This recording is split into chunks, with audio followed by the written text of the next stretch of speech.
Inaasahan ng National Board of Canvassers na makakapagpalabas na ng partial at official tally ng mga boto matapos makanvas ang mga boto mula sa iba't ibang munisipalidad at sa mga botante mula sa ibayong dagat.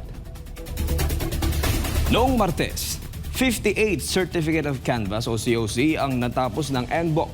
Ayon sa komisyon, sisikapin nilang tapusin ang canvassing ang 100 Certificates of Candidacy ngayong Miyerkules at inaasahang matatapos ang COC sa Biyernes.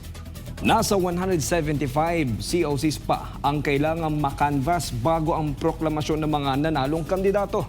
Ayon kay COMELEC Chairman George Garcia, ang mga datos na ilalabas ng komisyon ay magsisilbing opisyal na bilang ng boto na magiging batayan para sa proklamasyon. From now on, kalimutan niyo po muna itong unofficial. Siguro guided na lang tayo. Ito po ang official.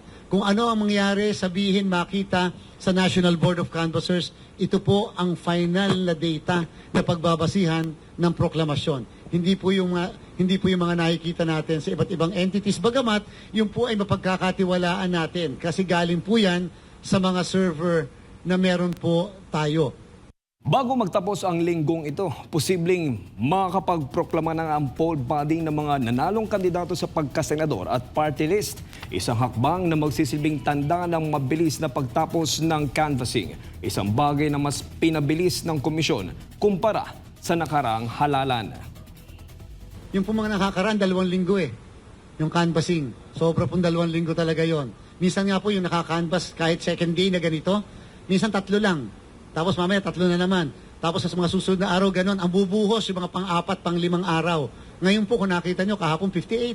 First time. Kahit i-research nyo sa kasaysayan, sa unang araw pa lang ng canvassing 58. Sobra. Minsan na dati po, kung natatandaan ko, no, okay, nagpa-practice, unang araw walang na-canvass. Kasi wala pang dumadating na COC. Pero ngayon po 58. Ngayong araw na to, sana nga 100 na makanvas natin. So 158 kaagad yun. So pag lalong nag-100 po tayo na COC ngayon, yun po talaga historic po yun.